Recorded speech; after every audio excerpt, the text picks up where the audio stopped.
రామ్ గారు నిర్వహిస్తున్న happy money visualisation 2.0 మీరు జాయిన్ అవ్వాలనుకుంటున్నారా? కింద నంబర్లని సంప్రదించండి. హలో సుధీర్ సాండ్ర గారు. హలో అండి. టీన్స్ గురించి మనం మాట్లాడుకునేటప్పుడు టీనేజ్లో ఉండేటువంటి పిల్లలు ఏ విధంగా బిహేవ్ చేస్తున్నారు, ఏ విధంగా వాళ్ళ ఎనర్జీని కానివ్వండి, వాళ్ళకు ఉండేటువంటి పొటెన్షియల్ని కానివ్వండి, ఏ విధంగా లాస్ అవుతున్నారు అనేటువంటి ఎప్పటికప్పుడు డిస్కస్ చేసుకుంటాను. అయితే కొంతమంది పిల్లలు తండ్రి పడే కష్టం కానివ్వండి, లేదు తండ్రి చేసేటువంటి జాబ్ మీద కానివ్వండి, ఆ ప్రొఫెషన్ చూస్ చేసుకునేటువంటి దాని మీద వెళ్తున్న తీరు కానివ్వండి, ఏ కొడుకు కూడా మా నాన్న అసలు ఏం చేస్తున్నాడు అని కూర్చుని ఆలోచించే టైం కూడా తీసుకోరు. తండ్రి గురించి బయట గొప్పగా వింటారు, కానీ ఆ గుణం చూసేటువంటి వాళ్ళు చాలా తక్కువ మంది ఉంటారు. చాలా తక్కువ మంది, ముఖ్యంగా మన టీనేజ్లో చూస్తే కనిపిస్తూ ఉంటుంది మనకి. బట్ వీడియో చూసిన తర్వాత ఇప్పుడు అదే వీడియో డిస్కస్ చేద్దామని అనుకుంటున్నాను. వీడియో చూసిన తర్వాత ప్రతి పిల్లవాడు కూడా తండ్రిని వెనక్కి తిరిగి చూసి మా నాన్న అసలు ఏంటి అని ఖచ్చితంగా ఒక్కసారని ఆలోచించుకొని కలిసి వెళ్ళాల్సినటువంటి అవసరం చాలా ఉంది. అటువంటి పిల్లల కోసం ఈ వీడియోలో ఏం చెప్తారు? మీరు తండ్రి గురించి అడుగుతున్నారంటే మాత్రం నాకంటే దురదృష్టవంతుడు, నాకంటే దౌర్భాగ్యుడు ఇంకోళ్ళు ఎవరు ఉండరు. ఆ తండ్రి ప్రేమ దక్కని వ్యక్తిని నేను ఒకండి. ఏ కొడుకు కూడా ఒక తండ్రిని చూడని స్థితిలో నేను చూశాను. ఏ కొడుకు కూడా ఆ తండ్రిని ఆ స్థితిలో చూడాలి లేకుంటే చూడాల్సి వస్తుందన్న సిచ్యువేషన్ కూడా ఎవరు చూసుంటారు. నేను చూశాను. అది ఇప్పటికీ తలుచుకున్నా ఆ కన్నీళ్ళు వెనకాల రోల్ అవుతూనే ఉంటాయి. అదేంటో కూడా ఇప్పుడు చెప్తాను. మా నాన్నగారు ఒక పళ్ళ వ్యాపారి. మీరు చూస్తుంటారు, రోడ్డు మీద పళ్ళు అమ్ముతూ ఉంటారు. ఉదయం నుంచి సాయంత్రం దాకా ఒక ప్లేస్లో ఎండ వాన ఏం తెలియకుండా అక్కడ కూర్చొని, నేను చిన్నప్పుడు నాకు తెలిసి 7th క్లాస్ వరకు అదే వృత్తి ఆయన చేసింది. ఎండాకాలం ఎలా ఉండేదంటే, మా ఇంటికి వచ్చి పడుకుంటే మా నాన్న షర్ట్ తీస్తే మినిమం ఎండాకాలంలో 3 పౌడర్ డబ్బాలు అయిపోయాయి. వెనకాలంతా ఎండకి మండి చెమట గుల్లలు వస్తే అది తగ్గించడానికి రాత్రిపూట మా అమ్మ పడుకొని వెనక వీపు మీద ఆ పౌడర్ చల్లుతూ ఉండే. ఒకానొక సిచ్యువేషన్లో నేను 7th క్లాస్, నాకు బాగా గుర్తు. అప్పట్లో ఇలా డబుల్ బెడ్రూమ్లు, పిల్లలకో బెడ్రూము, మాస్టర్ బెడ్రూమ్ ఇలాంటి ఉండేది కాదు. మేమందరం ఒకే దగ్గర పడుకునేవాళ్ళం. 7th క్లాస్లో మా నాన్నగారు ఒకరోజు ఎండాకాలం వచ్చి అలాగే పడుకొని మా అమ్మ పౌడర్ చల్లుతుంటే, ఎందుకు ఎండాకాలంలో కొద్దిగా పడుకోవచ్చు కదా, ఎందుకు ఈ టైంలో మధ్యాహ్నం పూట ఎందుకు చేస్తున్నావు అంటే, బలిదానివే, మేలో మళ్ళీ ఫీజులు కట్టాలి కదా, పిల్లల్ని ఎవరు చదివిస్తారు, నేనే కదా చూసుకోవాల్సింది. అప్పుడు ఆ తండ్రి ఒక మాట అన్నాడు. నాకు ఇప్పటికీ మా నాన్నగ మీద ఆ రెస్పెక్ట్ ఎందుకు పెరిగిందంటే, ఒక మాట అన్నాడు. నేను ఒకసారి వచ్చి చూసేసరికి నువ్వు పిల్లలు అందరు ప్రశాంతంగా పడుకో అన్నారు. ఒక తండ్రి ఎప్పుడైనా చూస్తే పిల్లలు భార్య ప్రశాంతంగా పడుకున్నారంటే మా నాన్న అక్కడున్నాడు, మా నాన్న చూసుకోగలుగుతాడన్న ధైర్యం ఆ పిల్లలకి, ఆ కుటుంబానికి ఉంది. కాబట్టి 8th క్లాస్ దాకా మా కుటుంబం కూడా అంతా బాగానే ఉంది. ఒక మధ్య తరగతి కంటే తక్కువ ఏదైనా ఉంటే ఆ స్థితి నుంచి నేను వచ్చాను.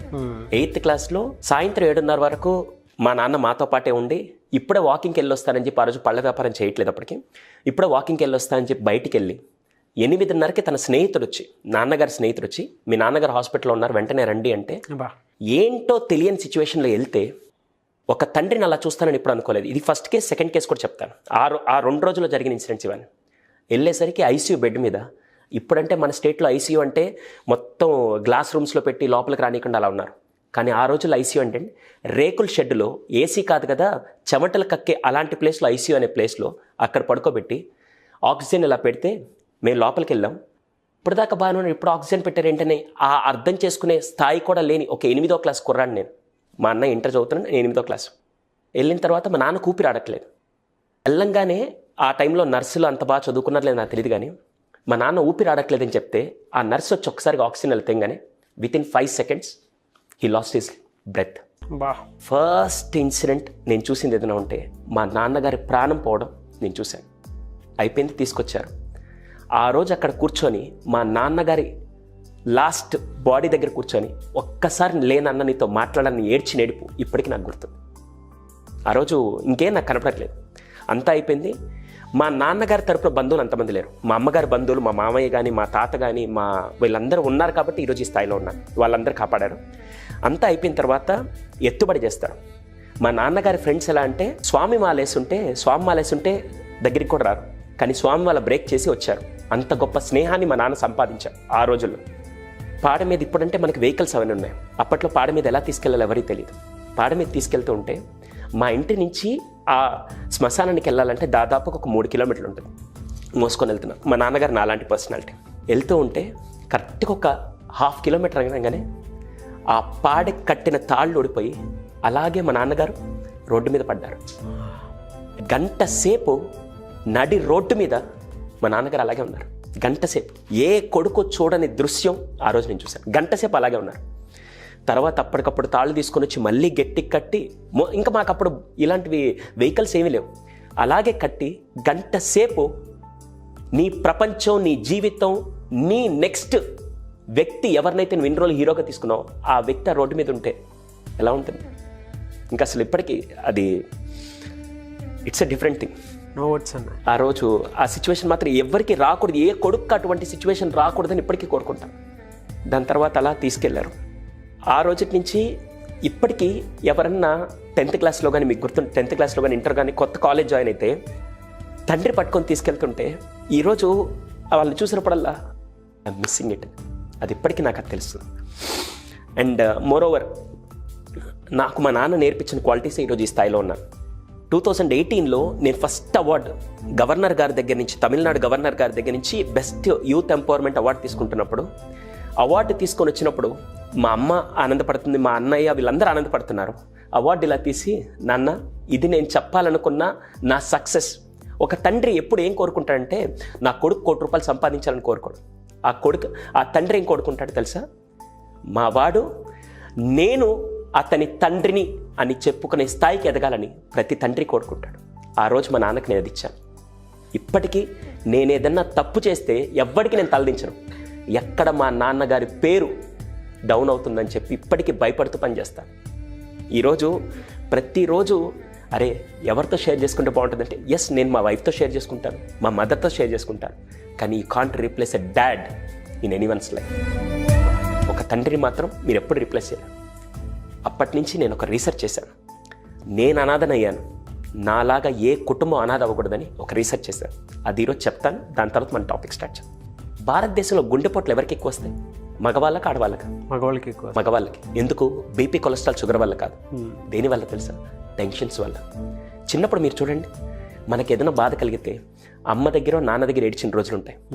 అమ్మకి బాధ కలిగితే నాన్న దగ్గర, మన దగ్గర ఏడ్చిన రోజులు ఉంటాయి. అవును. కానీ భారతదేశంలో ఏదైనా తండ్రికి బాధ కలిగితే పిల్లల దగ్గర కానీ భార్య దగ్గర ఏడని చూసారు? You can't even see that. ఈరోజు ఆత్మహత్యలు అంటే ఉరేసుకోవడం, ట్రైన్ కింద పడడం కాదు, గుండెపోట్లు కూడా ఒక రకమైన ఆత్మహత్యలు నేను కనిపెట్టాను. ఒక కొడుకు, కూతురు వాళ్ళకి టాపర్స్ అయ్యి సర్టిఫికెట్లు తీసుకొని వచ్చి ఈరోజు నాకు బ్యాంక్ ఆఫర్ ఇంత వచ్చింది, నాకు ప్యాకేజ్ ఇంత వచ్చిందని చూపిస్తే అది కాదు నిజమైన గ్రేట్నెస్. మీరు నిజంగా ఒక 10వ క్లాస్ చదువుతున్నారంటే ఆ 10వ క్లాస్ మిమ్మల్ని మాన్పించి రోడ్డు మీద కూలి పనులు చేసుకొని బతకమన్నా కూడా బతికే స్థాయి ఆ టైంకి వచ్చినట్టే కదా. హానెస్ట్గా మాట్లాడితే ఇప్పుడు ఏమి లేకపోయినా నేను బతకగలుగుతాను స్థాయి వచ్చింది కదా. ఆ రోజు మీ తండ్రి దగ్గర కూర్చొని, నాన్న ఇప్పటిదాకా మీకు ఆనందం వస్తే ఎవరితో పంచుకున్నా నాకు తెలియదు, బాధ వస్తే ఎవరితో పంచుకున్నా తెలియదు, ఇప్పుడు నేను కొడుకుగా, కూతురుగా నేను ఎదిగాను, ఈసారి మీకు ఏదైనా కష్టం కలిగితే నాతో పంచుకోండి అని ఒక్క కొడుకో కూతురు ఎప్పుడైతే భరోసా ఇస్తుందో ఖచ్చితంగా ఏ కుటుంబంలో గుండెపోట్లు రావని నేను చెప్తాను. 100% అన్న. అర్థమైంది? మీరు అలా చెప్తుంటే మా నాన్న గుర్తొచ్చేసారు నాకు. నేను ఇప్పటికీ కంట్రోల్ చేసుకున్నాను, కానీ లేకుంటే ఈ టిష్యూస్ కూడా సరిపో. నాకు ఇప్పటికీ అది ఒక రిగ్రెట్ అండి. I've done so many videos. ఆ రోజు ఏం ఫీల్ అయ్యారో నాకు ఇక్కడ కూర్చుంటే ఇలా అంటే నేను మామూలుగా మిమ్మల్ని చూస్తే నాకు అలా అనిపిస్తుంది అంటే, ఆ రోజు మీ గుండె ఎంత ఏడ్చుంటుందో నేను ఐ కెన్ సెన్స్ ఇట్. కానీ ఇక్కడ ఆ తండ్రి గొప్పతనం ఎప్పుడు తెలిసిందండి. తండ్రి ఎప్పుడు డైరెక్ట్గా ఏమి నేర్పాడండి.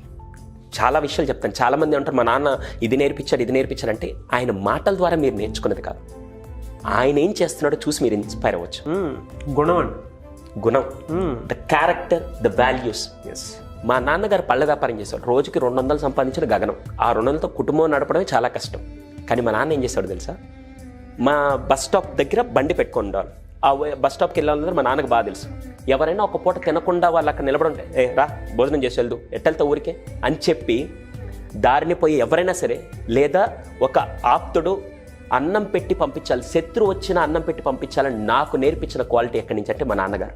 ఆయన నాకు డైరెక్ట్గా చెప్పాల, కానీ ఆయన బెస్ట్ క్వాలిటీ నేను అబ్జర్వ్ చేశాను. సబ్కాన్షియస్లోనూ నరాల్లో ఇంకిపోయి ఉంటుంది అన్నది. వాళ్ళు చేసే ఏ చిన్న మూమెంట్ అయినా సరే మనల్ని కొంచెం మన ఏజ్ పెరిగే కొద్దీ ఇన్స్పైర్ చేస్తాయి. తెలియకుండా నా క్వాలిటీని మనం డెవలప్ చేసుకుంటాం. ఆ క్వాలిటీయే మనల్ని నడిపిస్తుంది. ఎగ్జాక్ట్లీ. కానీ ఈ రోజుల్లో చాలా దౌర్భాగ్యం, సారీ ఇలా మాట్లాడలేదు, మా నాన్నగారు నాకేం ఆస్తి ఇవ్వలేదండి. ఎంత దౌర్భాగ్యమైన స్థితి అది. అసలు ఈరోజు మన ఇద్దరం ఇలా ఉన్న ప్రపంచంలో ఇంతమంది ఉన్నాం అంటే కారణం ఫస్ట్ హీరో నాన్నే లేకుంటే మన బతికెక్కడ ఉండేది.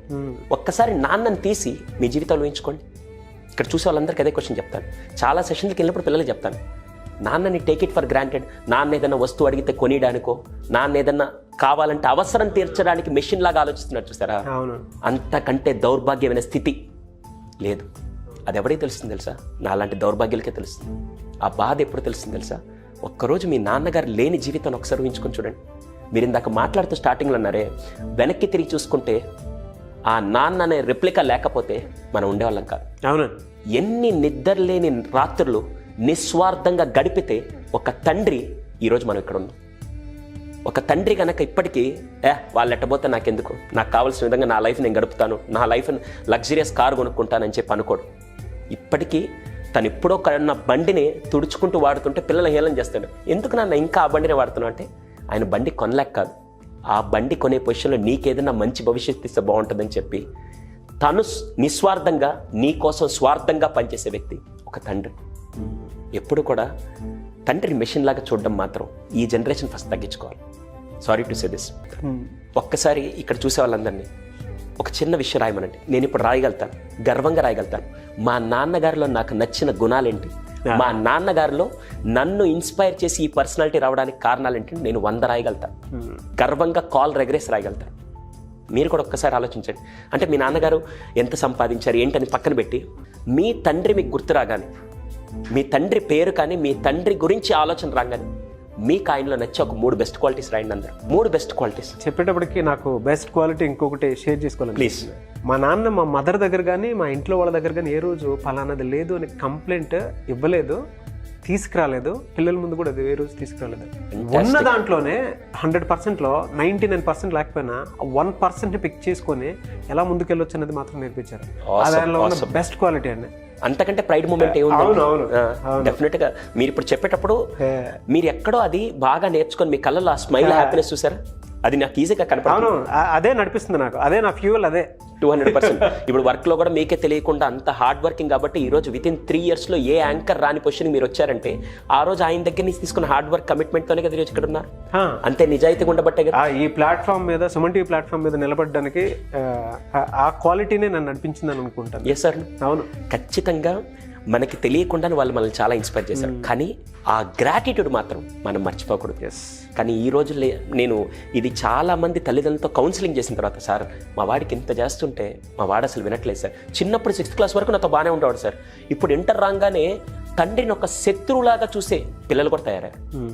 అలాంటి వాళ్ళందరికీ నేను చెప్పే ఒక విషయం అంటే, ఒక్కసారి టర్న్ బ్యాక్ చేసుకోండి.